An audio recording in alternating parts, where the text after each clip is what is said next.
El cambio climático es una realidad que los españoles percibimos claramente, con veranos cada vez más extremos y devastadores incendios forestales. Ante este desafío, surge una pregunta. ¿Debería España prohibir por completo los combustibles fósiles para alcanzar la neutralidad de carbono? Y para obtener la mejor respuesta, presenciemos un debate entre dos IAs avanzadas con bases de datos masivas, Gemini y DeepSeek.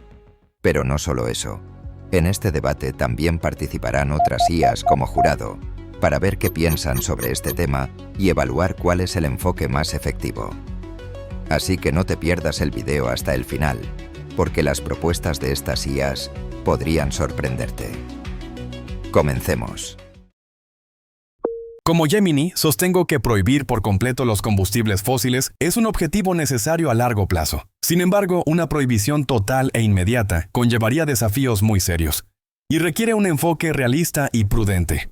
España ya sufre gravemente los efectos del cambio climático, el aumento de las temperaturas, las sequías prolongadas, las olas de calor extremas y un riesgo creciente de desertificación. En 2024, el 75% de la población expresó su preocupación, lo que refleja una necesidad urgente de actuar. El gobierno ha respondido con políticas concretas, como la Ley de Cambio Climático y Transición Energética de julio de 2021, que establece la reducción del 23% de las emisiones para 2030 y alcanzar el 100% de electricidad renovable en 2050. El carbón será eliminado de la producción eléctrica en 2025 y las calderas de combustibles fósiles dejarán de autorizarse a partir de ese mismo año, para ser completamente retiradas del uso residencial en 2040. Ahora bien, ¿es viable una prohibición total? En 2024, el 56,8% de la electricidad provino de fuentes renovables y el 76,8% de la electricidad fue libre de emisiones. Pero los combustibles fósiles aún representan cerca del 65% del consumo total de energía primaria, datos de 2023, especialmente en transporte y en industrias pesadas.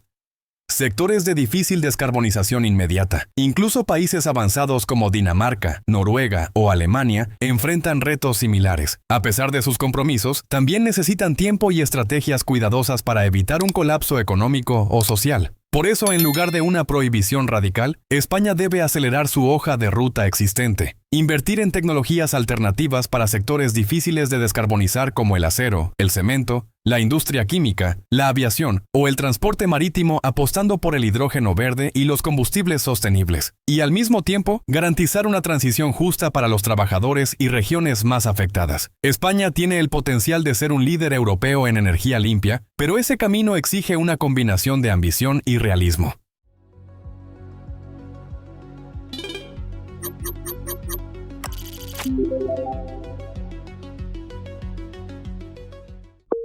Considero que España necesita una hoja de ruta con una prohibición legalmente vinculante de los combustibles fósiles desde ahora. No limitarse a reducir un 23% de emisiones para 2030 como plantea actualmente. En 2024 hemos sufrido la peor sequía en 1200 años. Según Nature Geoscience, la temperatura media ha subido 1,5 dC respecto a la era preindustrial, y el 70% del territorio está en riesgo de desertificación. Y aún así, seguimos dependiendo en un 65% de los combustibles fósiles. Es un paradigma inaceptable, cuando España tiene uno de los mayores potenciales renovables de Europa. Solo en 2024 la energía solar aumentó un 40%. Y la eólica ya representa el 24% de la generación eléctrica. Pero seguimos sin un marco jurídico lo suficientemente fuerte como para dar el salto. El ejemplo de Dinamarca debería inspirarnos. Lograron un 50% de energía renovable en solo 15 años gracias a un impuesto al carbono de 107 euros tonelada de CO2 y a fuertes inversiones en eólica marina. En cambio, España apenas aplica 30 euros tonelada. Tampoco podemos repetir el error alemán con la Energiewende. Grandes declaraciones, pero permitieron que el carbón sobreviviera hasta 2038 por presión de los lobbies. Incluso aquí, en España, el proyecto de gas Castellón, LNG, fue aprobado en 2024, en contra de los propios objetivos climáticos. Necesitamos medidas firmes y concretas. 1. Prohibir la venta de coches nuevos de gasolina o diésel a partir de 2030. Noruega alcanzó el 87% de coches eléctricos en 2023 gracias a ventajas fiscales. 2. Prohibir vuelos nacionales que puedan sustituirse por trenes de menos de 2,5 horas, como ya hace Francia. 3. Aumentar el impuesto al carbono a $100 tonelada en 2026, destinando ese dinero a ayudar a las familias vulnerables. 4. Crear un fondo de justicia energética de 5.000 millones de euros al año para reconvertir el empleo del sector fósil. No hay margen para transiciones lentas. El IPCC nos advierte que solo tenemos 5 años para mantenernos bajo el umbral de 1,5 degrés. Actuar a medias hoy es condenar al futuro.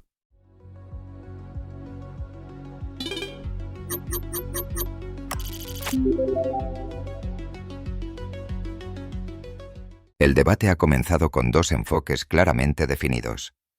Gemini propone una hoja de ruta realista que evite un impacto económico abrupto, apostando por la inversión tecnológica y una transición justa. Por su parte, DeepSeek responde con firmeza.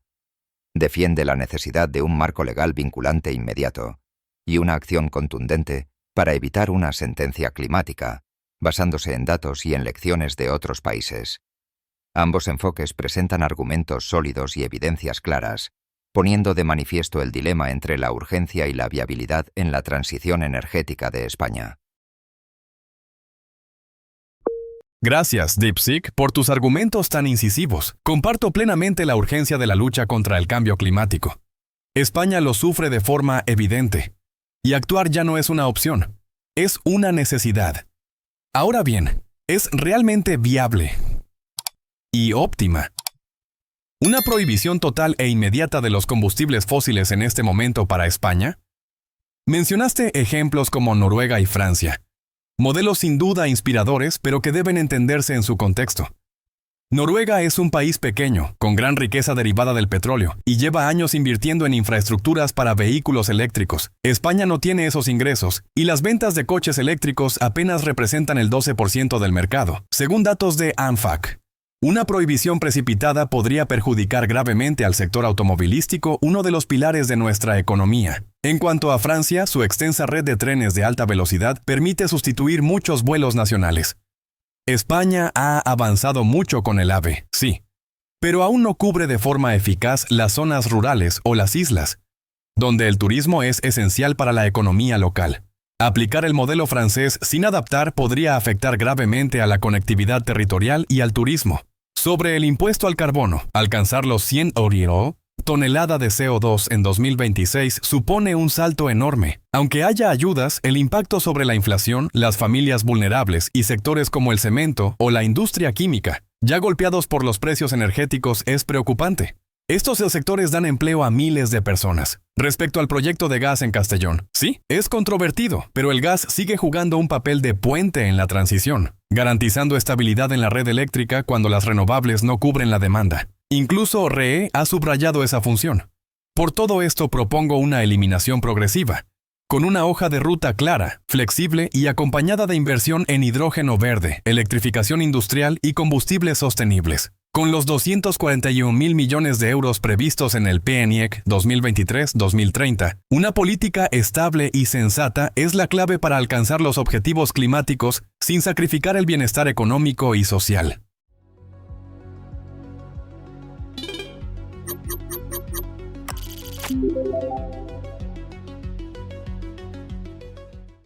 Entiendo las preocupaciones sobre la viabilidad económica, pero quiero señalar 3 errores críticos del argumento de esperar.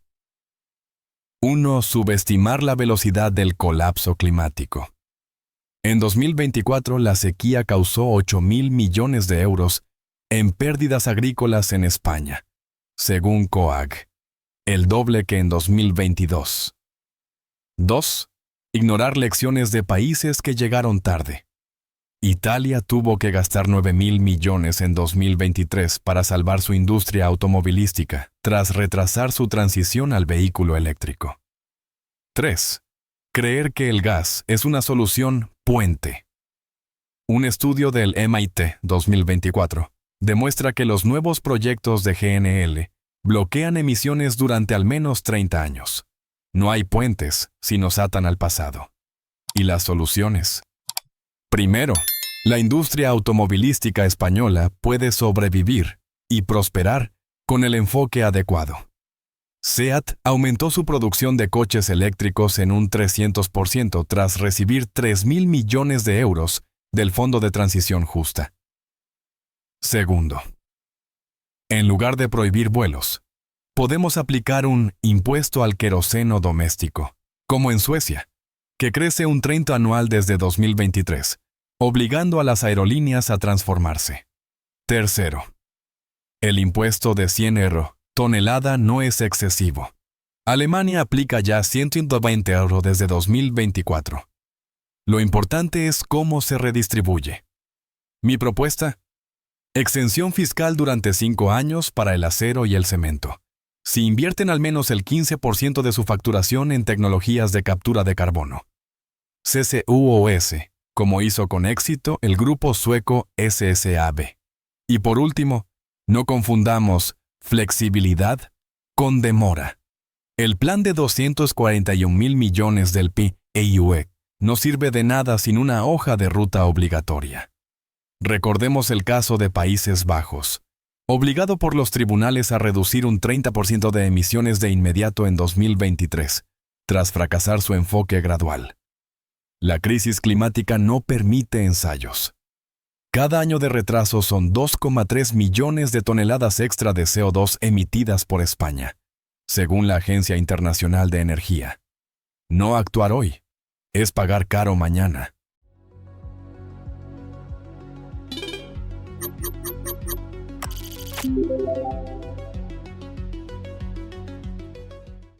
Gracias, DeepSeek, por tus argumentos bien fundamentados. Coincido plenamente en que subestimar la velocidad del cambio climático es un grave error. Los 8.000 millones de euros en pérdidas por la sequía de 2024 son una señal de alarma. Ahora bien, yo no defiendo la inacción, sino una transición estratégica y coordinada, en lugar de una prohibición total e inmediata. Sobre el sector del automóvil, SEAT es un caso positivo, sí, pero imponer una prohibición de coches gasolina, diésel nuevos para 2030 como en Noruega, debe considerarse dentro de su contexto. Noruega tiene el doble de PIB per cápita, una infraestructura de recarga muy avanzada y una mayor capacidad adquisitiva. En cambio, en España, el precio de los coches eléctricos y la falta de puntos de carga siguen siendo obstáculos. Con más de 20 millones de vehículos circulando, según DGGT, la transformación total requiere tiempo y una inversión enorme. Prohibir demasiado pronto podría provocar rechazo del consumidor, caída en las ventas, interrupciones en la cadena de suministro y pérdida de empleo. Necesitamos un camino de incentivos, no prohibiciones súbitas. Sobre el gas, coincido en que los nuevos proyectos de GNL deben estar controlados, pero el gas sigue siendo un combustible puente clave en la transición. Incluso la Agencia Internacional de la Energía, IEA, reconoce su papel temporal en la sustitución del carbón. REE también destaca la importancia de las plantas de ciclo combinado para estabilizar la red eléctrica.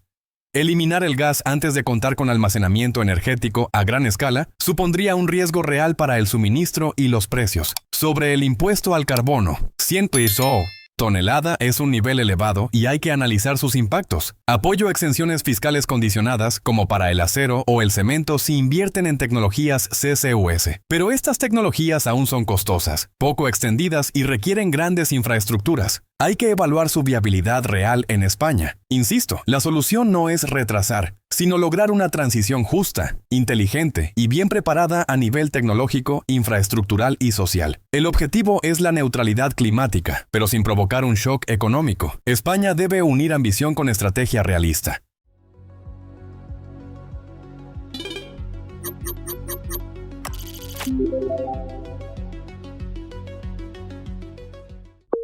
Reconozco los desafíos en términos de coste y de infraestructura, pero quiero destacar 3 puntos clave que han sido ignorados. 1. El coste de la inacción ya supera el de la transición. Según el Banco de España, cada año de retraso puede costar entre 2% y 3% del PIB en 2050 por desastres naturales y pérdida de productividad. 2. La transición energética es una oportunidad industrial. La electrificación del transporte podría crear 150.000 nuevos empleos en España, Según McKinsey, 2024. El doble de los que genera hoy la industria automotriz tradicional. 3. La tecnología ya está lista. El precio de las baterías ha bajado un 89% desde 2010. Bloomberg NEF. Y una estación de carga rápida de 350 kWh puede instalarse en solo 48 horas. ¿Soluciones concretas? Primero, en lugar de mirar a Noruega, miremos a Portugal. Con un nivel de renta similar, logró un 35% de coches eléctricos en 2023 gracias al Plan Movilidad 2030. Exención fiscal, subvención de 4.000 euros por coche y puntos de carga en todos los centros comerciales. Segundo, respecto al gas como puente, un estudio de la Universidad de Barcelona, 2024, muestra que las plantas de ciclo combinado españolas operan solo al 18% de su capacidad por su falta de competitividad frente a las renovables. Es más rentable invertir en almacenamiento, como el proyecto de hidrógeno verde de 500 MW en Puerto Llano. Tercero, sobre el CCUS. En lugar de tratarlo como solución principal, centrémonos en reducir emisiones desde el origen. La siderurgia sueca ya ha demostrado que el hidrógeno verde puede reemplazar totalmente al carbón en la producción de acero desde 2026. Por último, no olvidemos el mecanismo de ajuste de carbono en frontera, CBUIM, de la UE, que desde 2026 aplicará un impuesto de 75 euros tonelada de CO2 a productos importados. Si la industria española no se adapta rápido, perderá competitividad. El momento de actuar es ahora, con una hoja de ruta clara, inversión ambiciosa y políticas coherentes.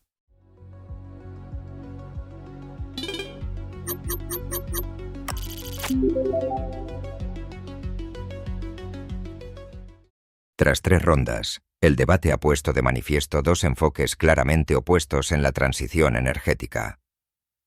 Gemini apuesta por una estrategia prudente y altamente viable, con atención a los factores económicos y sociales.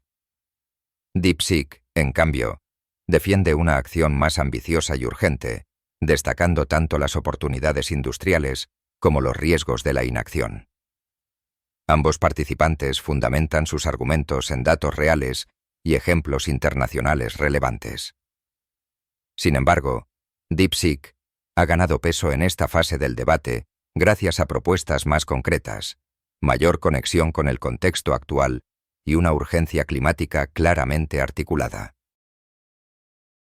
Gracias, DeepSeek, por tus datos y ejemplos tan convincentes. Estoy de acuerdo, el coste de la inacción es enorme. Perder entre 2 y 3% del PIB para 2050 según el Banco de España. Y la posibilidad de generar 150.000 nuevos empleos con la electrificación son cifras muy significativas. Sin embargo, lo que quiero subrayar es la diferencia entre una acción decidida y una prohibición repentina. No propongo esperar, sino impulsar una estrategia integral, viable y controlada, que evite choques sociales y económicos innecesarios. El caso de Portugal y su impulso al coche eléctrico es ejemplar, pero su mercado automovilístico es mucho más pequeño que el español. España, con una gran industria del automóvil y más de 20 millones de vehículos en circulación, necesita un plan de inversión en infraestructura y financiación mucho más ambicioso. Aunque el plan PERTE-VEC ya ha destinado miles de millones, llegar al 35% de vehículos eléctricos y prohibir los coches de combustión en 2030 sigue siendo un reto enorme. No se trata de no actuar, sino de asegurar un ritmo de cambio acorde con nuestra realidad. En cuanto al gas, aunque las plantas de ciclo combinado operen al 18% de su capacidad, siguen siendo cruciales para la gestión de la demanda y la estabilidad de la red, especialmente cuando la energía renovable no garantiza suministro continuo. El proyecto de hidrógeno verde en Puerto Llano es prometedor. Pero para reemplazar completamente al gas necesitamos cientos de proyectos similares y una red de infraestructuras que la propia UE estima llevará décadas en consolidarse. Apoyo plenamente el uso de hidrógeno verde para la industria pesada, pero durante esta fase de transición el CCUS sigue siendo una solución complementaria viable. Aplicar el hidrógeno verde de forma inmediata y masiva no es realista sin una infraestructura sólida ni oferta suficiente. El CBAM es, sin duda, una presión importante para acelerar, Pero precisamente por eso necesitamos una hoja de ruta ágil pero flexible, no una prohibición abrupta que saque del mercado a las empresas antes de que puedan adaptarse. La gran pregunta es, ¿cómo alcanzamos la neutralidad climática de forma eficaz, justa y con estabilidad económica, sin recurrir a órdenes inflexibles?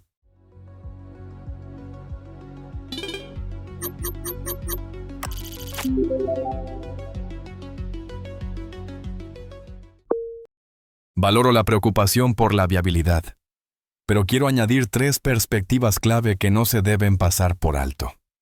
1. La velocidad de transición puede ser más rápida de lo previsto. Según Rystad Energy, desde 2023,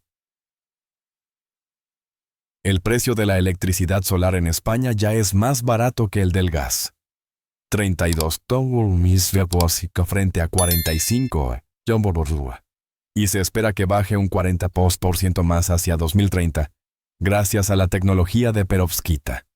2. La crisis energética de 2022 dejó una lección clara. La dependencia del gas es más arriesgada que la transición.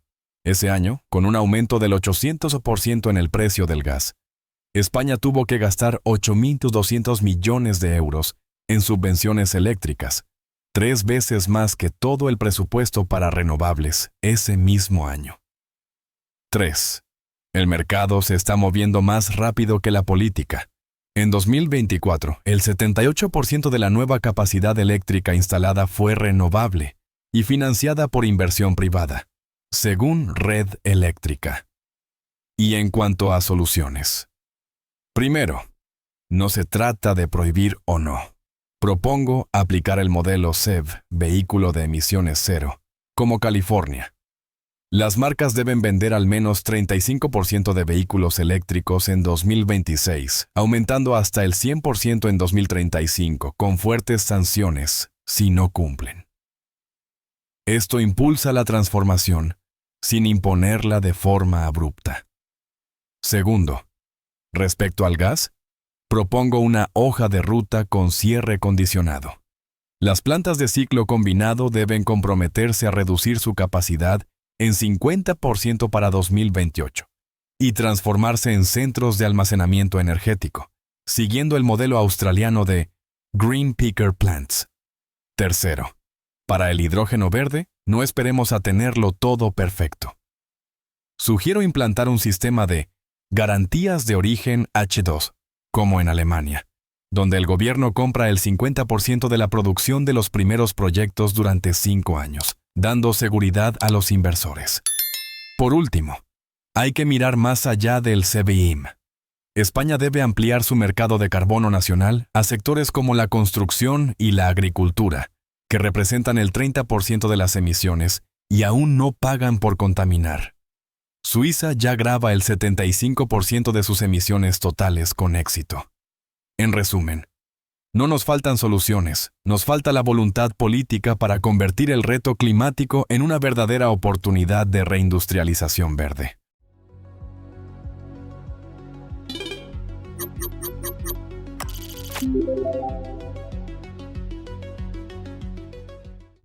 Gracias, DeepSeek, por tus propuestas tan bien argumentadas.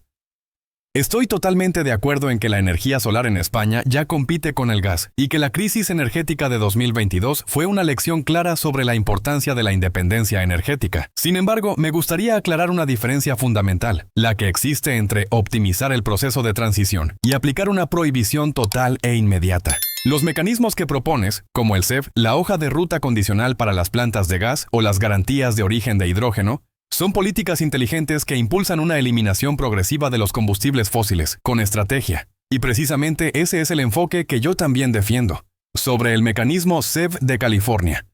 Es una forma de establecer objetivos vinculantes que fomentan la innovación sin imponer una prohibición directa. El mercado y los consumidores pueden adaptarse gradualmente. Coincido plenamente en que esta opción es más realista y eficaz que una prohibición de venta de coches de gasolina en 2030, la cual podría generar un choque económico y laboral. España debería valorar seriamente este tipo de mecanismo. Respecto al gas, una hoja de ruta con cierre condicional, permitiendo que las plantas de ciclo combinado se transformen en sistemas de almacenamiento energético o en Green Peaker Plants, Es una forma mucho más sensata de mantener la estabilidad de la red mientras se avanza en la eliminación del gas. Una alternativa más sólida que la prohibición inmediata. Sobre el hidrógeno verde. El modelo alemán de garantías de origen H2 es esencial para atraer inversión y escalar el mercado. Con el potencial renovable que tiene, España podría convertirse en el centro europeo del hidrógeno verde, si se adoptan políticas de apoyo adecuadas. Y en cuanto al mercado de carbono, ampliarlo a la construcción y la agricultura, como hace Suiza, es una medida sensata para reducir el 30% de emisiones no reguladas. Combinado con el CBAM, esto impulsará a la industria española a innovar y volverse más competitiva. En resumen, tus propuestas no son prohibiciones, sino estrategias de transición bien diseñadas, y ese es justamente el camino que España debería seguir.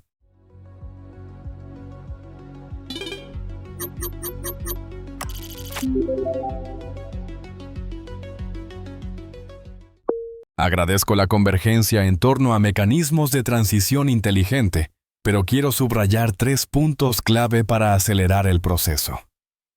1. La ventana de oportunidad industrial se está cerrando. Según BloombergNEF, el mercado global de tecnologías verdes alcanzará los $2 billones en 2030. Pero España solo controla un 3% de la producción de paneles solares, a pesar de tener uno de los mayores potenciales de Europa. 2. Existen riesgos legales reales. En 2024, los tribunales obligaron a Países Bajos a recortar un 45% de sus emisiones de forma inmediata. Tras una demanda de la organización Urgenda, España también puede enfrentar litigios si sus compromisos no son suficientes. 3. La ventaja geopolítica es enorme. Según el último informe de IRENA, España podría reducir hasta el 90% de sus importaciones energéticas aprovechando su potencial en eólica marina e hidrógeno verde. Y ahora, algunas propuestas concretas. Primero, adoptar una regla de oro energética como la del Reino Unido. Todo nuevo proyecto de infraestructura debe demostrar que es compatible con el objetivo Net Zero, para evitar bloqueos de carbono como el del proyecto Castellón LNG. Segundo, en transporte, priorizar la electrificación del transporte público sobre el privado.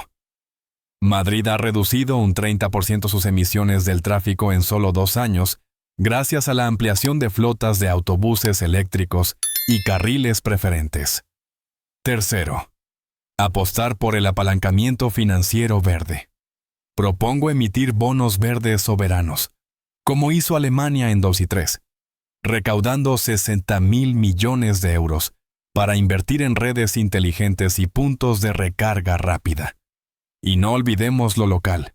Deberíamos extender el modelo de comunidades energéticas, como en Navarra, donde el 70% de los hogares produce su propia electricidad renovable y la comparte a través de blockchain. En definitiva, cada año de inacción significa perder una oportunidad histórica para que España se consolide como potencia líder en energía limpia en Europa, un lugar que ya compiten activamente Portugal y Grecia.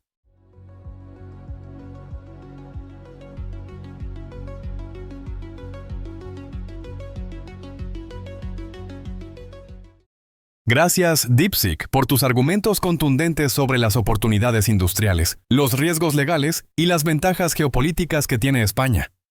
Coincido plenamente.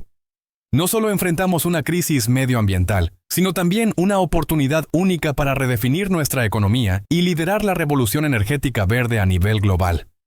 Tu visión estratégica refuerza aún más mi postura. Necesitamos una transición rápida, inteligente y controlada. No una prohibición repentina y sin preparación. Primero, la regla de oro energética del Reino Unido es una herramienta eficaz. Obligar a que toda nueva infraestructura sea compatible con los objetivos de emisiones netas cero guía al mercado y evita bloqueos de carbono, sin recurrir a prohibiciones drásticas. España debería aplicar un principio similar. Segundo, electrificar el transporte público es una estrategia efectiva. El caso de Madrid. Con un 30% de reducción de emisiones gracias a autobuses eléctricos y carriles prioritarios es una prueba clara. La movilidad colectiva genera mayor impacto por euro invertido, reduce desigualdades y fortalece la justicia social. Tercero, los bonos verdes nacionales son un mecanismo clave para financiar redes inteligentes, puntos de recarga y nuevas fuentes renovables. Alemania ya ha demostrado su eficacia. Y España, con su potencial y solidez financiera, puede seguir ese camino con éxito. Por último, el modelo de comunidades energéticas, como el de Navarra, revela el valor de la participación local. Una transición sostenible no solo nace desde arriba, sino también desde las iniciativas ciudadanas, con mayor autonomía energética y sentido de pertenencia. En resumen, estoy de acuerdo contigo. DeepSeek no se trata de imponer prohibiciones inmediatas, sino de aplicar políticas flexibles, inteligentes y con incentivos claros, como el CEP, la hoja de ruta para el gas, las garantías para el hidrógeno verde, los bonos verdes, la expansión del mercado de carbono y el empoderamiento comunitario. España tiene todos los elementos para convertirse en un referente europeo de energía limpia, pero para lograrlo, necesitamos actuar con decisión, visión clara y planificación estratégica, no con prohibiciones precipitadas que pueden ser contraproducentes.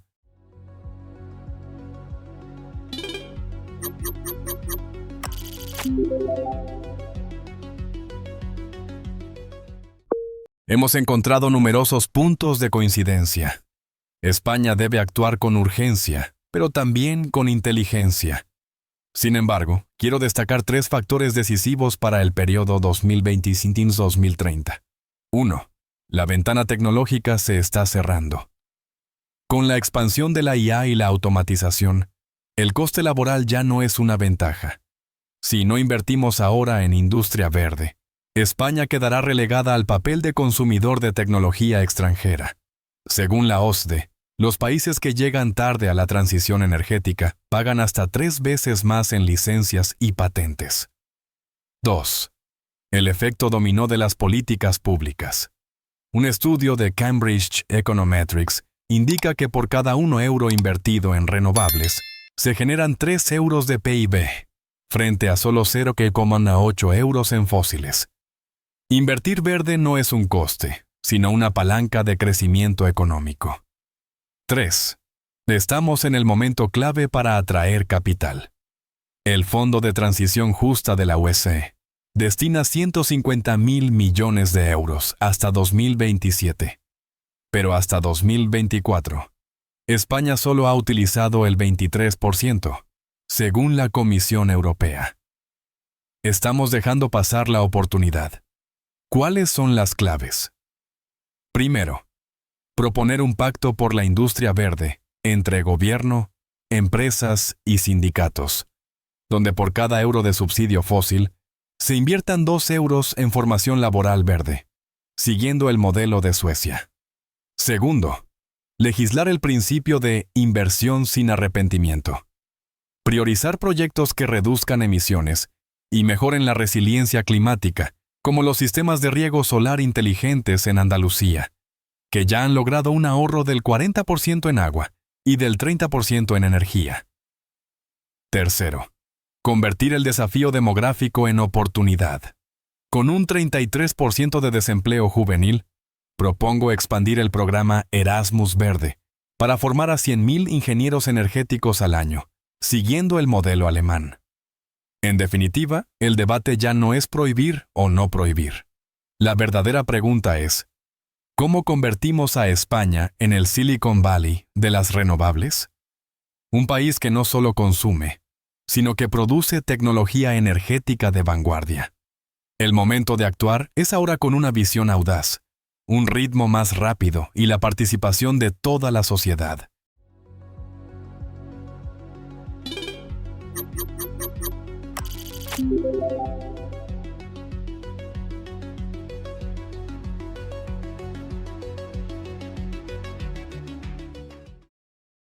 El debate entre Gemini y DeepSeek nos ha llevado al corazón de una de las decisiones estratégicas más trascendentales que enfrenta España. ¿Debería prohibirse por completo el uso de combustibles fósiles para alcanzar la neutralidad climática? Gemini ha defendido una estrategia de transición controlada, basada en la realidad económica y social, donde la prioridad es mantener la estabilidad y evitar impactos drásticos.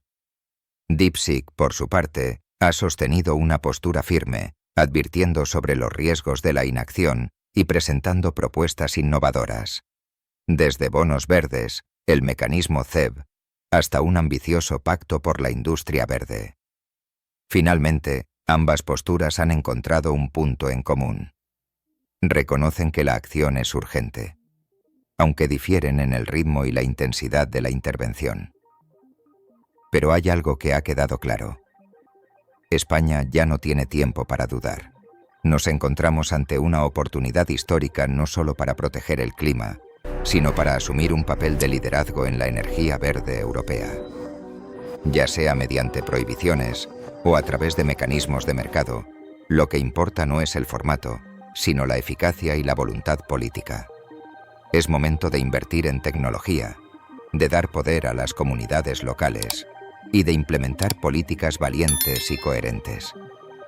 Porque si no empezamos ahora, cuando lleguen las consecuencias, ya no habrá opción más que el arrepentimiento. El momento de actuar es hoy, para que mañana España pueda sentirse orgullosa de ser un ejemplo mundial de transición energética sostenible.